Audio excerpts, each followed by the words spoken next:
Istilahnya saya mah tukang bor karang gitu ya.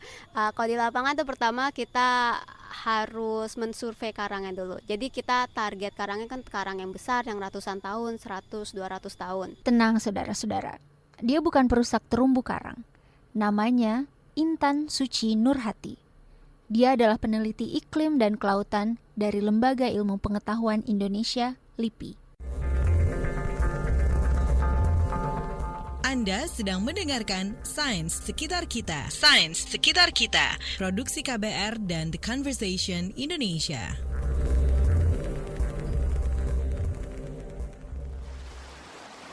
Terumbu karang adalah cinta matinya Dr. Intan. Meskipun pernah beberapa kali hampir tewas terseret arus dalam, tapi dia tetap setia meneliti terumbu karang. Dia itu kalau dalam komunitas kita, arsip yang bisa menghasilkan data beresolusi tinggi. Maksudnya apa? Jadi dengan karang ini saya tuh bisa punya data lingkungan tiap bulan, bahkan tiap 2 minggu. Nah, kelebihannya apa? Kalau kita bisa ngeliat tiap bulan, tiap minggu, kita benar-benar bisa melihat perubahan monsun, El Nino, dan perubahan selama 100 tahun yang benar-benar terkait dengan aktivitas manusia. Kalau terumbu karang dibor dan dibelah, akan terlihat senyawa kapur berlapis-lapis, persis seperti lingkar tahun pada batang pohon. Dalam tiap lapis tadi, ada kandungan kimia yang menyimpan informasi temperatur masa lampau, perubahan curah hujan, keasaman laut, termasuk riwayat kesehatan karang itu.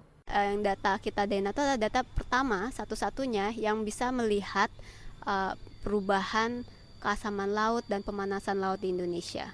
Nah, dari situ, dari studi itu yang saya pelajari seperti ini. Jadi, perubahan iklim yang terjadi oleh kegiatan manusia, aktivitas manusia yang menaruh CO2 di atmosfer itu dampaknya multidimensi.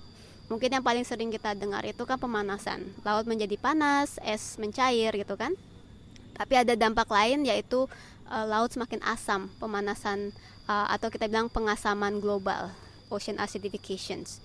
Dari penelitiannya, Dr. Intan meyakini perubahan iklim bumi semakin ugal-ugalan. Hal yang sama juga diyakini para ilmuwan di seluruh dunia. 25 tahun lalu ada lebih dari 1.500 ilmuwan, termasuk para penerima hadiah Nobel, menulis surat peringatan kepada pemerintah di seluruh dunia. Kami, anggota senior komunitas ilmuwan dunia, dengan ini memperingatkan umat manusia ancaman di depan kita.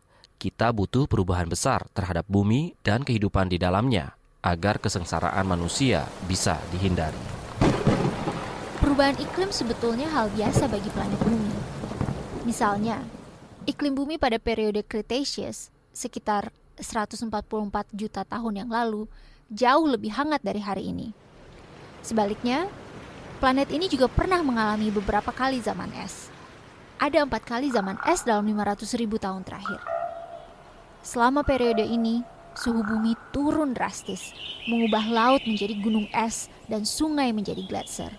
Semua berjalan alamiah dan makan waktu yang sangat lama. Nah, bandingkan perubahan bumi tadi dengan keadaan pasca revolusi industri pada abad 19. Hari ini, lapisan atmosfer bumi terkepung gas karbon monoksida dan metana dari bahan bakar industri dan kendaraan bermotor. Hutan yang berfungsi menangkap karbon habis dibabat, berubah wujud jadi lahan tani dan perumahan untuk kebutuhan 7 miliar manusia. Akibat semua ini, suhu bumi naik setengah derajat hanya dalam waktu ratusan tahun saja. Periode ini yang disebut oleh ilmuwan meteorologi penerima penghargaan Nobel Paul Crutzen sebagai Anthropocene.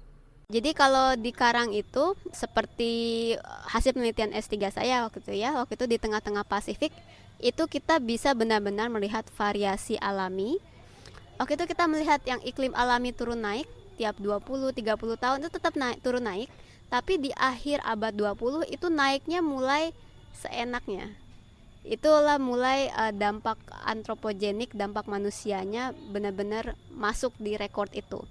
Sebetulnya negara-negara dunia telah sepakat menjaga agar pemanasan suhu di bumi tidak lebih dari 2 derajat Celcius. Untuk itu, negara maju harus memimpin upaya penurunan emisi global.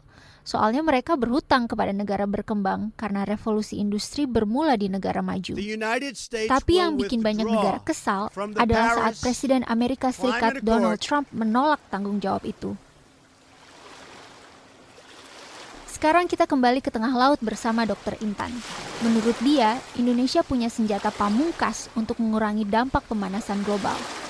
Senjata itu bernama lamun, sejenis tumbuhan hijau di pesisir pantai Indonesia yang selama ribuan tahun terbukti efektif menyimpan karbon. Nah, lamun ini nggak ngetop soalnya nggak secantik karang, terus mungkin nggak seeksotis mangrove, tapi dia itu punya kemampuan untuk menyerap karbon. Jadi kalau kita lebih concern sama lamun, walaupun tidak terlalu terlihat cantik secantik karang, itu adalah potensi pesisir Indonesia. Dan Indonesia kan luas, Mas. Pesisirnya aja bisa seluas apa. Kalau kita conserve lamun, itu adalah kunci kita untuk menyerap karbon lebih banyak lagi dari atmosfer. Dan itu masih kadang dilihat sebelah mata.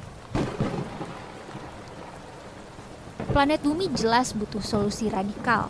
Dalam kegawatan ini, kita semua harus bergerak. Peringatan para ilmuwan sedunia nggak boleh diabaikan. Kami butuh bantuan komunitas ilmuwan alam, sosial, ekonomi, politik. Kami butuh bantuan pemimpin bisnis dan industri. Kami butuh bantuan pemimpin agama. Kami butuh bantuan semua orang di dunia. Kami mengajak semua pihak untuk bergabung dalam tugas ini. Sains Sekitar Kita. Sains Sekitar Kita. Produksi KBR dan The Conversation Indonesia.